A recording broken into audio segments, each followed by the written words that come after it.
Hello दोस्तों, आज की कहानी कर्म और नसीब, एक प्रेरणादायक कहानी। दोस्तों, ये कहानी दो भाइयों की है, एक बड़ा भाई और एक छोटा भाई, जो दोनों स्वभाव से एक दूसरे के बिल्कुल विपरीत थे। बड़ा भाई मानता था कि लोगों की मदद करनी चाहिए, सेवा भाव रखना चाहिए, सबसे अच्छे से पेश आना चाहिए, जब जब मौका मिले दान देना चाहिए। और छोटा भाई मानता था कि जीवन एक ही बार मिलता है, इसलिए उसे खुलकर जीना चाहिए, जो मन में हो वह करना चाहिए, नशा हो, डांस बार में जाना हो या और कुछ भी, जिससे खुशी मिले वह हर काम करना चाहिए। दोनों भाई अपनी अपनी मान्यताओं के हिसाब से अपना अपना जीवन व्यतीत कर रहे थे। बड़ा भाई जो भी कमाता उसमें बड़ी मुश्किल से गुजारा कर पाता था, क्योंकि वह जब भी मौका मिलता दूसरों की मदद करता, वो सत्संग सुनने जाता, मेडिटेशन करता, वो जितना हो सके उतना सादा जीवन जीने की कोशिश करता। छोटा भाई गलत रास्ते और गलत तरीके से ज्यादा धन कमाता और अपनी हर इच्छा पूरी करता,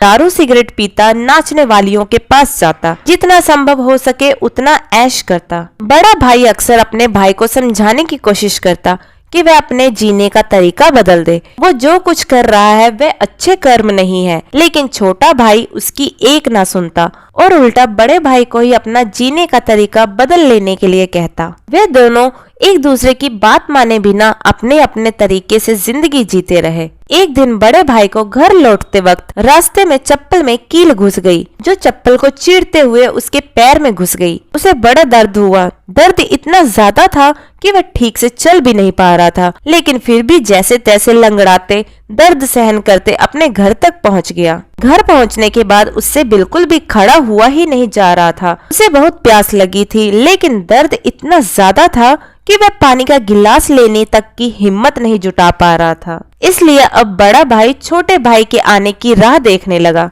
थोड़ी देर बाद छोटा भाई घर आया।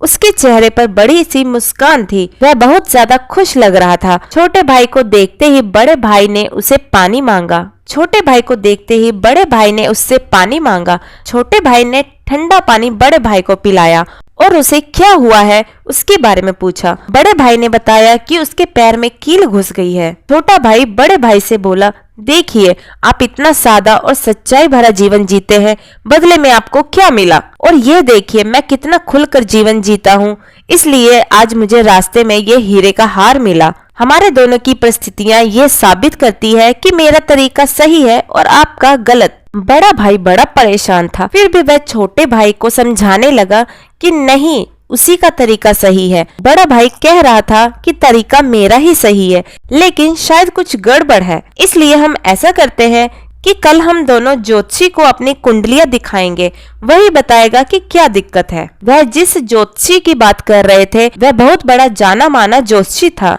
उसकी कोई भी भविष्यवाणी गलत नहीं होती। छोटा भाई हीरे का हार मिलने की वजह से बहुत खुश था, इसलिए वह भी बड़े भाई के साथ जाकर कुंडली दिखाने के लिए राजी हो गया। अगली सुबह दोनों भाई अपनी अपनी कुंडलियां लेकर उस ज्योतिषी के पास पहुंच गए। बड़े भाई ने अपनी कुंडली ज्योतिषी को दिखाई। उस कुंडली को देखते ही ज्योतिषी बोल पड़ा, बाप रे, इस अभागी की यह कुंडली है, यह तो अब तक मर गया होगा। बड़ा भाई कुछ नहीं बोला और फिर छोटे भाई की कुंडली ज्योतिषी को पढ़ने के लिए दी गई। उसकी कुंडली देखते ही ज्योतिषी खुशी से बोल पड़े, यह बहुत अच्छी कुंडली है, इसमें तो राजयोग लिखा है, यह जरूर अब तक मंत्री बन गया होगा। दोनों कुंडलियां दिखा देने के बाद दोनों भाइयों ने ज्योतिषी से कहा कि ये दोनों कुंडलियां उनकी है और आपकी भविष्यवाणी गलत है, क्योंकि ना ही बड़ा भाई अब तक मरा है और ना ही छोटा भाई मंत्री बना है। ज्योतिषी ने दोनों से कहा कि मैं कुंडली पढ़ने में गलत हो ही नहीं सकता। हाँ, अगर तुम्हारे कर्म कुछ ऐसे हो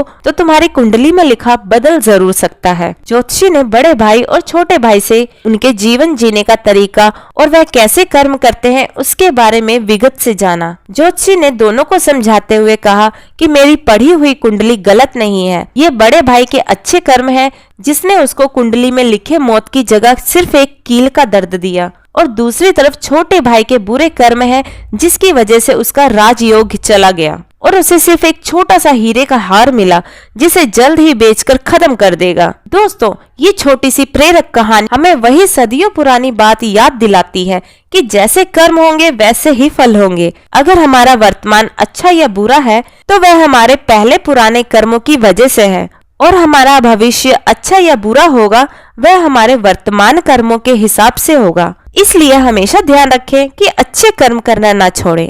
तो दोस्तों, आपको हमारी कहानी कैसी लगी कमेंट करके जरूर बताइएगा। कहानी पसंद आई हो तो वीडियो को लाइक शेयर करें और चैनल हिंदी स्टोरीज डियर को सब्सक्राइब करें। वीडियो को पूरा देखने के लिए बहुत बहुत धन्यवाद दोस्तों। तो मिलते हैं अगली कहानी में, तब तक के लिए जय श्री कृष्णा।